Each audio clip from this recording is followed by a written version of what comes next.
Welcome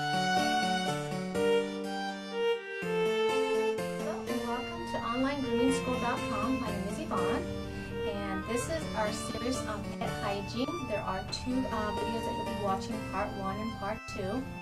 And we're going to basically teach you about proper bathing, about the tools of the trade, and we're going to go in detail as to what we're going to show you, but make sure you view the video at least twice. There'll be a quiz at the end that you'll be required to take, and there'll be a picture you'll submit, and that's how you'll get your certification as a pet hygienist. So I just want to go over some of the kind of an outline that you'll be able to print out in a PDF file or Word doc, so you can review it in a printout. But basically, like I said, we're going to talk about tools, maintenance, hand exercises for your scissors, prepping for a bath, bathing, blow drying techniques, brushing, okay? Also dematting techniques. Some dogs need to be dematted a little bit. What to do on a flea dip. If a dog gets in a chicken fight with a skunk, what are you going to do to get that smell out? How to remove ticks, what to do with a matted coat. There are mats that cannot be brushed out, so we show you how to remove a coat in those instances. So we also have de-shedding techniques, and again, you'll learn all of this. This is what a pet hygienist needs to know before he or she gets started grooming. So again, watch the videos at least twice, take the written test at the end, and also we'll have you submit a picture as to your final product. So we're going to go over the tools first. All right, and I'm going to explain briefly what each of the tools do. So we're just going to start from the front here.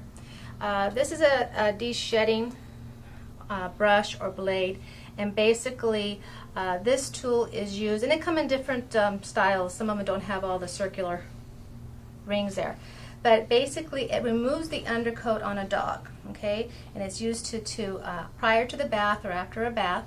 All right. You have to be careful on the short hair breeds. This is a grooming rake, and this also removes undercoat from underneath, from a dog. So this is used again largely before a bath and after a bath. Here's one of our dematting tools. They come in left and right-handed, so this is a right-handed, and it always has a thumb guard there. And this is a larger one, and this is how they have a sharp blade here, and we'll take the fur and we'll start breaking up the mat with this blade. Okay. Here's a smaller version of this demat tool. There's different styles out there. Just pick what works best for you. And then there are different prices and brands on scissors, different sizes. Okay, you will need at least 2 of everything, but to start with, this one's okay. But you will need straight scissors, meaning they're not curved, they're straight. This is a 8.5. They come 8.5, 6.5, 5.5, whatever you feel comfortable with. 8.5 inch, that is? Length, yes. Okay. Okay. And then you have your curves.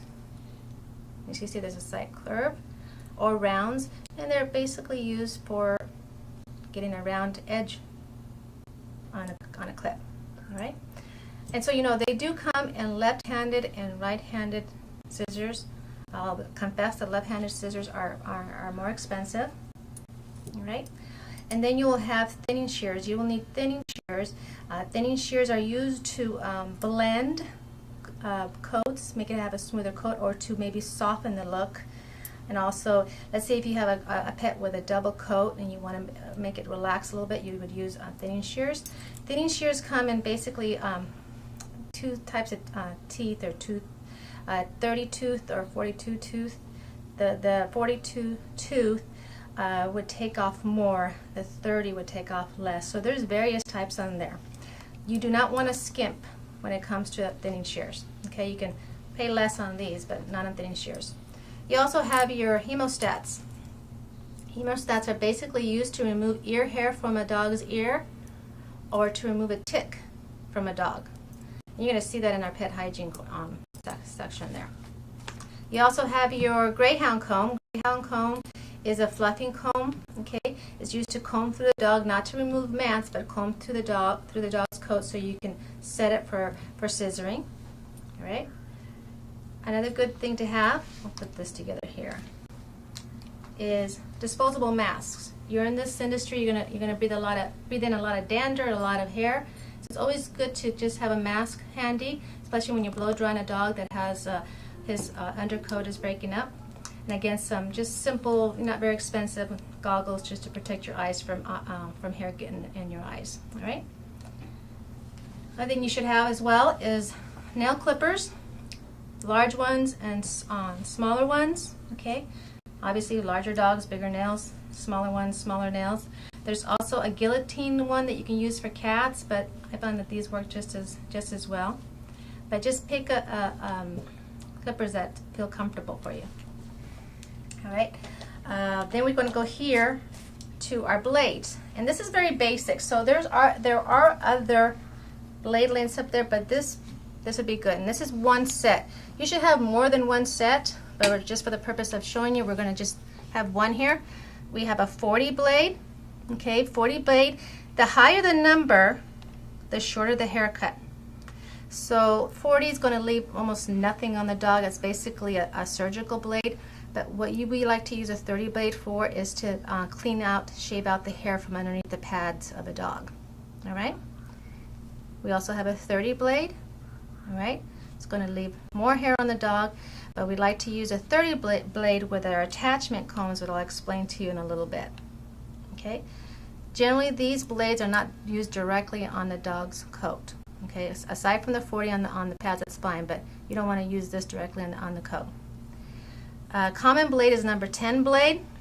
Number 10 blade basically leaves about a 1/8 on the dog of hair. 1/8 of an inch. 1/8 of an inch. And primarily used for sanitation, meaning a sanitation trim around the private areas and the inner ears and the anal areas. And again, we'll show you why we use that. Okay. The higher the number, the closer the teeth are together. The reason why we want to use this in a sanitation area because there's a lot of small, thin skin in this and the underbelly and stuff, and we don't want any skin getting caught, so there's a less chance of that happening if the teeth are closer together, right? So these you'll notice that don't have a letter following the number. Anything after the number 10, you'll have some letter, depending on the brand. Like for instance, this is an Andis Ultra Edge. It's a number 7, and it's a finishing blade because it's followed by a letter. So when you order your blades, you always want to get anything above the 10 with a letter. This happens to have a C, it's just, that's what they call it. So want to get a finishing blade. The 7 finishing blade will leave about 1/4 of an inch of length on the dog. All right. As you go further, it's we have a 5 finishing blade. The 5 will leave about 1/2 an inch of length on the dog. And when I'm talking about length, I'm talking about when you're clipping with the grain, meaning if the hair is growing this way, you're clipping this way. That's with the grain. All right. Your next size that you'll need is a 4 finishing blade. That blade would leave about 3/4 of an inch on the body. All right. Then I've included here a 4 skip tooth. Now I want to show you the difference here when I talk about ordering finishing blades. You always want to order finishing blades as your main blades. This is a 4F and this is just a 4. They both leave the same amount of length, except that you can see the teeth are further apart on the 4, what's called a 4 skip tooth, because it appears it's skipping a tooth. All right. This blade is used for blending. They do come in other sizes, okay, but it's a dangerous blade. So unless you're comfortable with clipping, don't start using this blade unless you're comfortable. I like to use this blade when I'm blending a head with a shorter body, and we'll show you that in our other videos. All right. Then we have our 3 finishing blade, and that will leave about 1 inch 3 on the coat. Again, there's a 5/8 and there's some other blades, but this is a really good start. Have 2 of each, at least 2 of each. Why? In case one is hot or you break Well, down? primarily when you're clipping, your blades will get hot, okay? And to save time, you take one blade off and put the cool one on. That would be the obvious reason. But if one falls on the ground and it breaks, you still have a backup. All right. Okay. So then you have slicker brushes. Okay, you will have generally a larger one and a smaller one, and they have little pin type, sticks here that help to brush out the coat. You have to be careful. You learn this when we're teaching you how to brush out the coat about brush burn. So you have to be careful, but this is what you would use as a brush. We have our brush and we have our Greyhound comb. So those are the two ones that you would be using. This I just put in here. This is how we clean our tools. We're going to show you how we clean our tools, but a good old toothbrush will help as well. All right. Then you can come back here. Remember I was telling you about the 30 blade. Okay. On occasion, you will have to leave more length on the pet other than the 1 inch that we were talking about with this 3 fishing blade. And there's combs made by Oster, Andis, Miller. There's different companies out there, but they will tell you, for instance, this is an Oster, and usually like in the front, it'll show 1 inch. So this comb will leave about 1 inch on the dog. This one will leave, it says here, 1 1/4. So there are larger ones, and then there are, a series of smaller ones, but this is pretty basic. And like I said, when we use the comb, we use the 30 blade with the clipper to clip the dog. Right? You don't want to use any of the other blades with the combs because you won't get the effect you're looking for. So just use the number 30 then. Just use the number 30 for your attachment combs. These are called attachment combs, or also called docks. But if you use any other one, you're not going to get the effect that you're looking for. If you're in a pinch, you can use a 30 and a 40, but 30 works best. Okay. Also, what you'll need is muzzles. Not all dogs are happy about procedures. So you have your dog muzzles. They come in different sizes. I prefer the ones where they could actually, it's not enclosed in, but you make sure you get the proper size. If you get a dog that the muzzle's too small in here, they could still get you. So they'll sell sets of muzzles for dogs, from very small for Chihuahua to a very large, Great Dane for that matter. Okay, and then they also do have cat muzzles. Again, different sizes. All right, so you want to have that in your toolkit. Other thing you have to have, of course, is a clipper. So clipper is important. This is an Andis clipper. It's a 2-speed, and you should have more than one clipper. Again, if your clipper breaks, it's not like you can just take the blade and start doing this by hand. You definitely need another clipper. Okay. Then we're going to go over here, and this is some kind of basically the stuff that you'll be replacing more often. Okay. Cotton balls, you want to be able to clean the dog's ears with cotton balls. Okay. And let's see if we can find this here.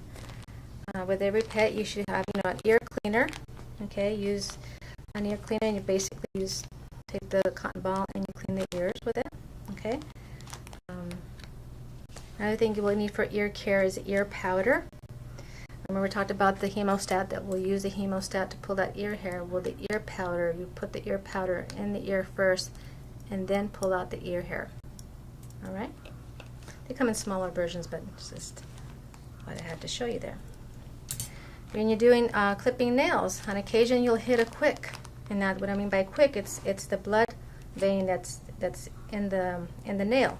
And basically it's a coagulant. It's a yellow powder, and usually if you accidentally hit it quick, you can apply that, take a little pinch and apply it on the nail, and it'll make it stop bleeding. Okay. Obviously you're going to have shampoos, and I just put some examples here, but before I go to that, I should show you about our Clipper Cool. There's many brands out there, Cool Lube and stuff like that, but basically you're looking for a spray that cleans, oils, and disinfects. You use this Clipper Cool spray when your clipper blades are getting hot. So you would spray it. Again, we'll show you that. It cools the blade, and then you can use another blade. All right. So quickly here, we're just going to show you some shampoos that basics you should have. You should have it, this is a Citrus Plus. This is a flea shampoo. You'll find a lot of these shampoos are concentrated. Just depends on the maker how concentrated they are. Let's see, we have here a hypoallergenic shampoo. You should always have a hypoallergenic shampoo in your ensemble there. All right. They also have one-step shampoos where you don't need a conditioner. All right. There are oatmeal shampoos. This is another one you should have because some dogs are, have like flaky skin. You should have an oatmeal shampoo along with a conditioner. Some of these conditioners are also dematting sprays, so you can dilute it and use it as a spray to demat a coat. But here's a nice conditioner. Whitening shampoos, basically they brighten or whiten up a coat, so you can use this on a black coat or a white coat, and it'll just bring the color up more vibrant. All right. So when you're looking at shampoos, you're looking at for an all-purpose shampoo. You're looking for a flea shampoo, oatmeal, hypoallergenic, a whitener, maybe a conditioner, and you can always experiment with other stuff. But those are kind of your basics. And also, you want to be able to use. Like here's a detangler. There's also liquid detanglers, and if you choose, you can also have bows and bandanas, little foo-foo spray. And that's like the minimum. The one thing I do want to stress on is your grooming loops. Okay, we like to use the Groomer's Helper grooming loops, and basically this one comes with a special loop that has a ring at the end. Okay, this goes around the dog's neck, and now obviously you have to have a grooming arm. Okay, and this little device is this is the little device that's patented by them. And basically, when you have a dog on the table, sometimes they want to turn around and do this. So what this allows you to do is to hook them up here, and now the dog can't turn around. You can also raise this or bring it down, depending how how big or how much restraint you have to use on them. But this is called the Groomer's Helper. It comes with a set with a loop, the device here. So it's a two-piece. You need a grooming arm. You obviously will need a grooming table. There's some grooming tables out there that are hydraulic or electric. Hydraulics work fine, So you can start off with a hydraulic table, and you'll need one grooming arm and your ensemble of tools and shampoos, and you'll be ready to get started. Okay. So we're gonna pause for a little bit because we're going to set up to show you how to maintain your tools. Your tools are very important. If you don't maintain your tools, make things hard on your tools will make things hard on you. So we'll come back in a little bit, and we'll set up, and we'll show you how to take care of that for you. All right? And welcome back. Like I promised, we're going to show you how to maintain your tools.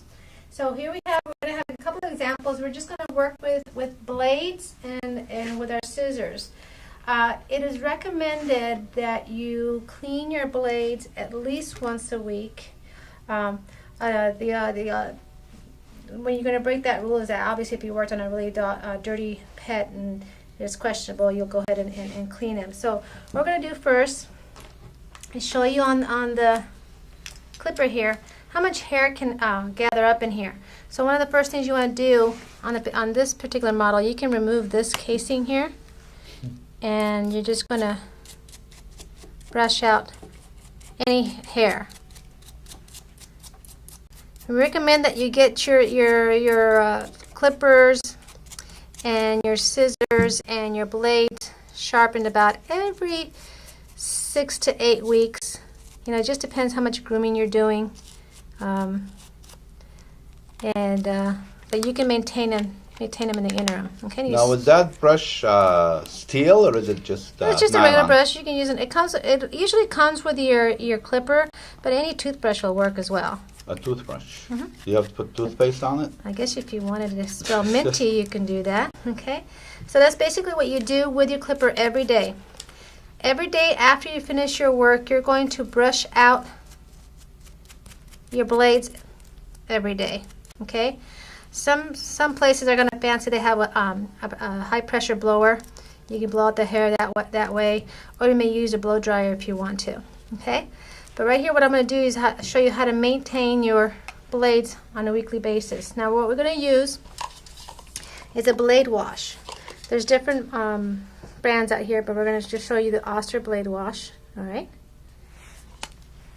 And what you do, you just get a little dish, and you pour just about, I'll show you, just about that amount, probably about a quarter of it, half an inch up. All right? And you're going to attach your blade to your clipper. Okay? And you're going to submerge the blade into the solution. Okay? And what you'll start to see is hair particles and, not so clean things floating around in there. So you just need to do this for about 30 seconds or so. Alright? You want to turn off the clipper before you pull it out of the solution, because then it's going to be like cake batter all over the place. Okay? See, if you look in there, you can see how cloudy it is now. Mm-hmm. Alright? I'm going to remove the blade.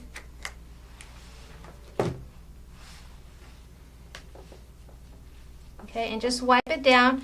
You want to make sure you get all the oil off, because if you're going to go right into working with the pet, it'll get the oil will get on the pet.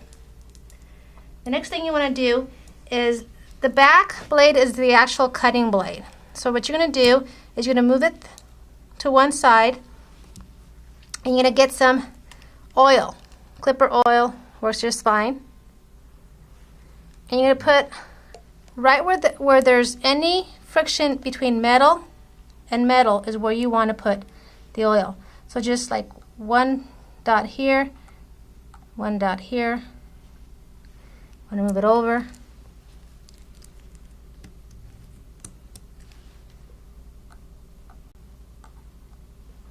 Okay, not a whole lot. I'm going to just have it to move it nice and free. Once you've added the oil,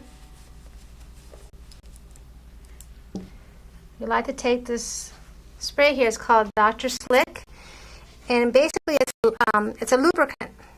And when I put my blades away at the end of the day, is I'll spray the blades after I've maybe brushed them off. I'll just spray them. All right. And then you can just take the blades and wrap them in a paper towel, or put them in a protective case. You just have to remember that you need to wipe it off when you get to using them. Okay? So that's basically how you take care of your blades. Next thing I want to show you is this example here. Is on occasion, I'm going to loosen this particular blade on this one. On occasion, the cutting blade in the back will not be centered, and it also will move kind of like a little bit like this. So you want, if that happens, it's not going to cut correctly, so you have to loosen it and then center it, and make sure that this plastic part here is in this groove. All right. The other thing you want to watch for is you do not. Let me see if I can get the right angle here. I'm gonna make it so it's not on here correctly. Let's see. This is what you do not want to see. I'm gonna fall apart. Here we go. You never want the cutting blade above this part. Can you see that, how they're sticking up? Can you catch that? Mm-hmm. If this is above the ledge here, this could cut the dog. You always want the tips of that cutting blade just right underneath this little slope here.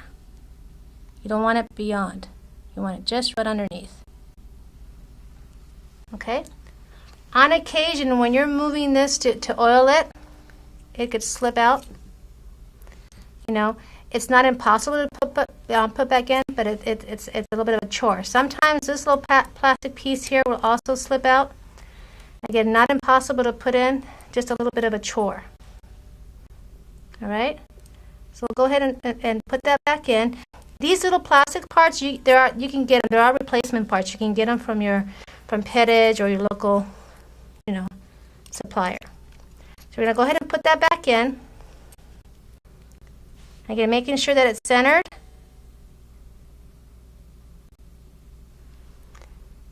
All right, and then you start to tighten.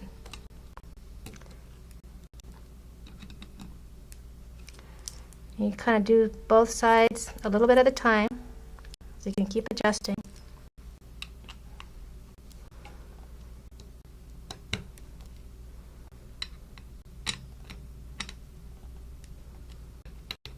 If you hear rattling or your blades are getting caught, it's because it could be that this particular cutting blade is sitting kind of cockeyed like this, or it's not centered, or it's loose. All right, so that's how you take care of your blades.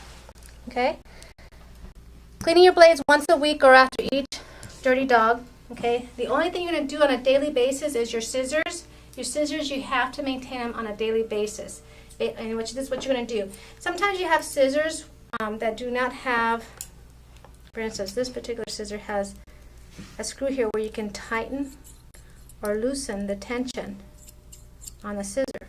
Okay.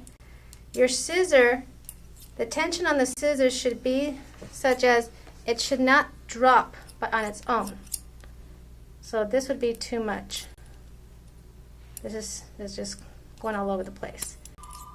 All right, it should be just at the point where it's just a little tension. You can hear a little bit of a swoosh. Okay. So at the end of the day, you want to make sure you oil the scissors. Just put a little bit there. A little bit there. No, be careful, because if you have sharp scissors, you can hurt yourself. And you close them, and you leave them in a closed position. You should never leave your scissors out like this. Leave them in a closed position overnight, and when you get ready to work in the morning, just make sure to wipe it down, and you can start working. These particular ones do not have the tension, but again, you're just going to put a little bit in here, a little bit there,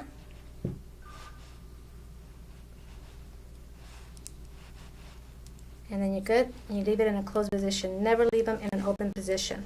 Okay? Again, this is once a week, but the scissors are daily at the end of the day, and have them professionally sharpened about every 4 to 6 weeks. Make sure you use, solutions that are made for your tools.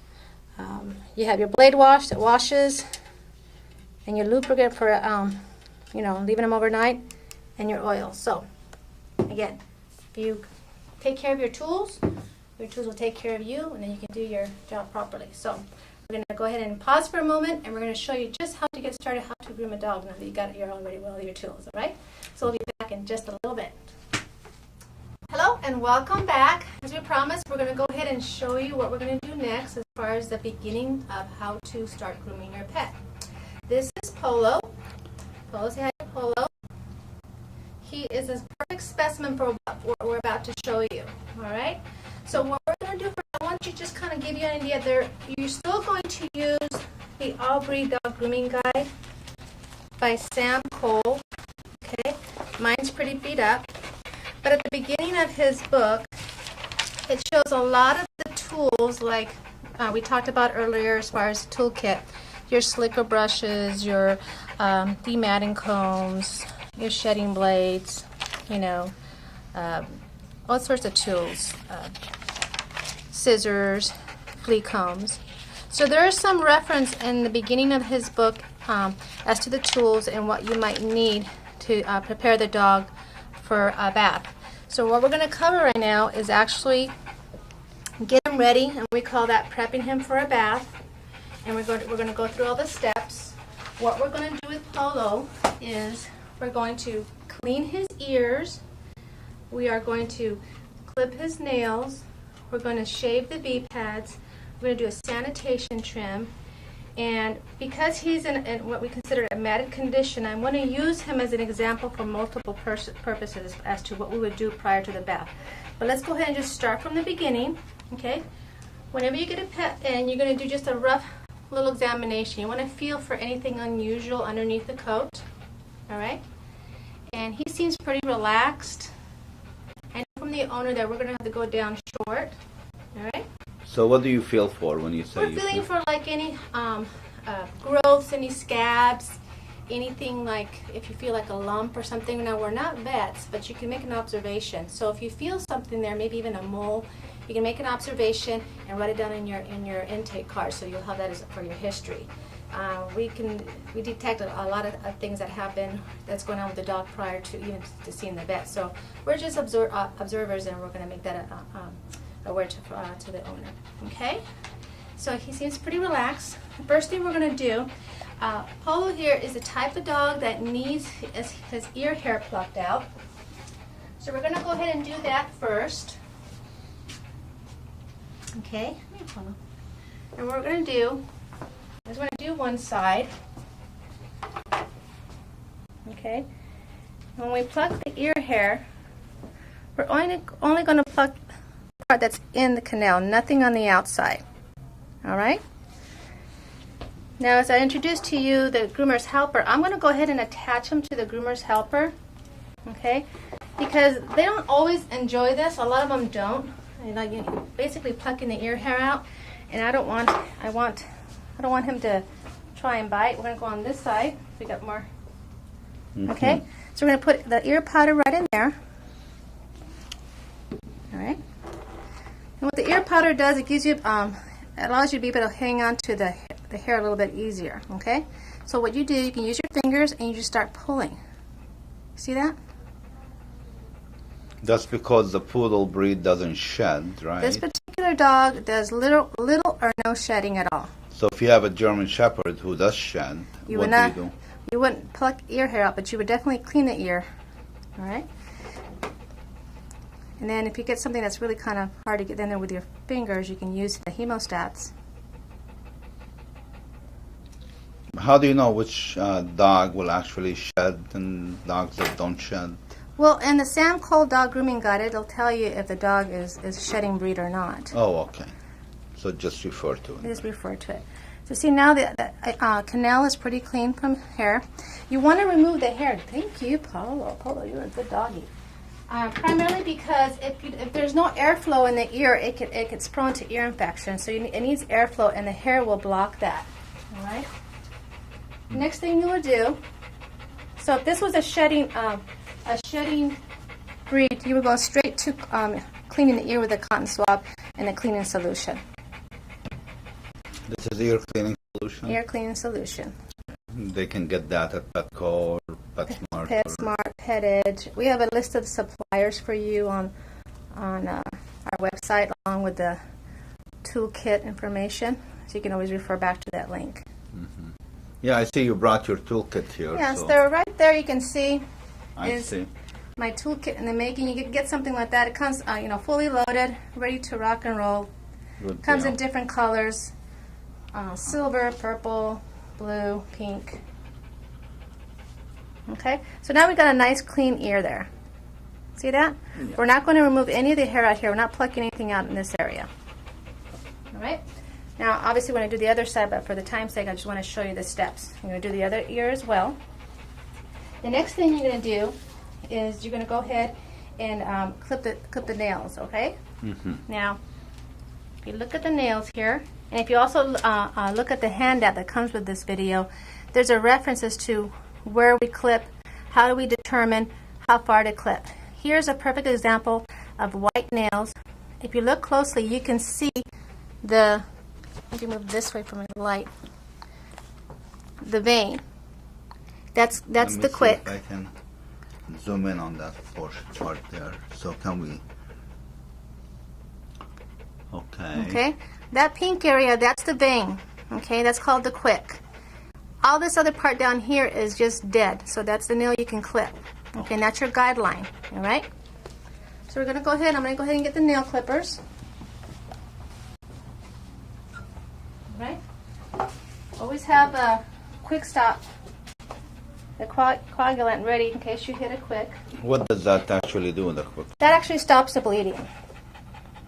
Okay, again, you can purchase this at your local. So in case you hit the vein, yeah, it starts to bleed, you put that on. Right. Okay. And sometimes these veins are kind of sneaky. They appear to be, for instance, sometimes they appear to be up here, but a small portion of the vein might be coming down at the bottom part, like a little slither down here, and you hit it. It won't bleed a lot, but you know, it could happen. All right. You want to clip the nail. This is the pad. You want to try and clip the nail this way, not this way. Sometimes that's not possible, but we try to do our best. Okay? Good. Good boy. Make sure you reference the handling techniques on how to hold a dog for nails. That's in the handout? Yes. That they need to. Yeah. You're a good boy. Thank you so much. Wow. Yeah. I'm surprised he can walk. Okay, we gotta look for the rest. I know. Oh, he's giving kisses. I know, you don't want me to hold you. Okay, so that's what you would do. Okay, you want it so the nails are not touching the ground. See how they're not touching the ground? Mm-hmm. So that's where you want them to be. All right? Other thing you want to check for is the dew claw. The dew claw is, let me see if I can feel it, is up high. You see that? Mm-hmm. Okay, that nail never has a chance to touch the ground, so what it's going to do is going to start curling in. So that's when you have like an embedded dew claw, ingrown dew claw, and that's pretty painful to the pet. Oh. So here we are. So it was actually curling in. It was probably bothering him in here. So now he's got some relief. And every dog had a dew claw, or? Not every dog have dew claws. Sometimes they're removed when they're when they're born. Sometimes it's just they'll have one in the back, two in the back, one in the front. Sometimes not at all. So you always check just to make sure. Okay. All right. So the back technique is sometimes a little easier. And generally, the back ones are shorter than the front. So don't get overzealous. If the back ones don't need it, don't clip it. The reason why they're sometimes shorter than the front one is because dogs take off with their back hind legs, and they tend to file them down. One more. I guess on a concrete driveway or asphalt, right. It's great. And if they're being exercised and stuff, that helps. So again, if we would have hit it quick, we would just apply, you would just apply a little bit. Let me just give you an example. You would just apply it at the tip of the nail. And how long do you leave it on for usually? It just stays on. It'll fall off in the shower. And that kind of kills the bleeding right away? Yeah, that just stops the bleeding right away. Right away. And you want to do this before the bath because the septic powder can stain the coat.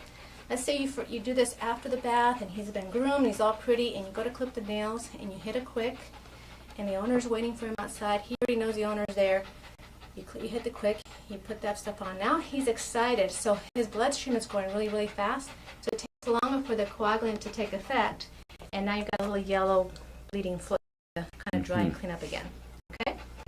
So remember, we did the ears, put the ear hair out, clean out the ears, did the nails.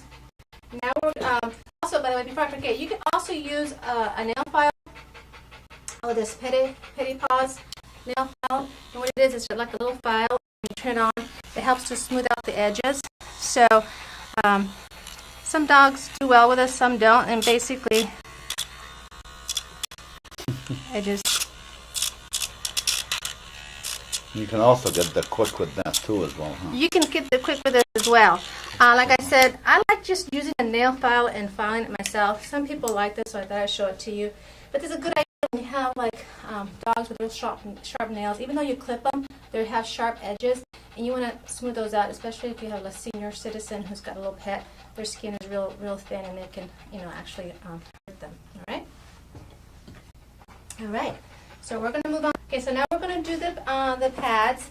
Now you can use two equipments. You can use your clipper with a 40 blade on it, or you can use a cordless.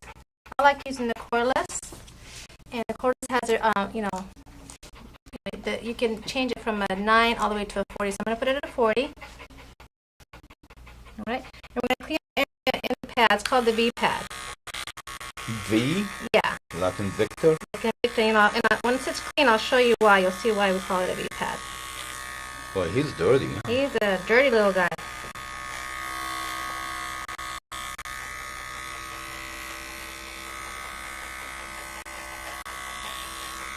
See, this is the main pad, and this is the toes.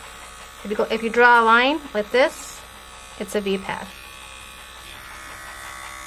So you want to get everything in there, okay?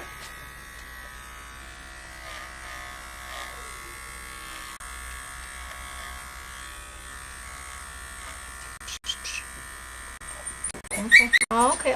Okay. All right. So, and make sure you get all of them.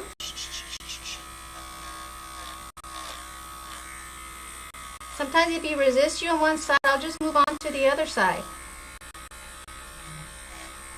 If a dog is giving you a hard time about something, skip that and go move on to other things he's not giving you a hard time on.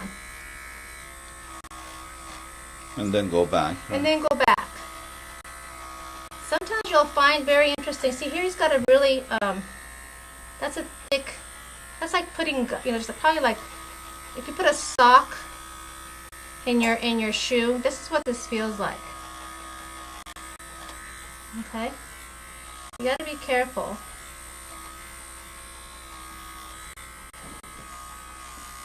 You see that, all that coming out?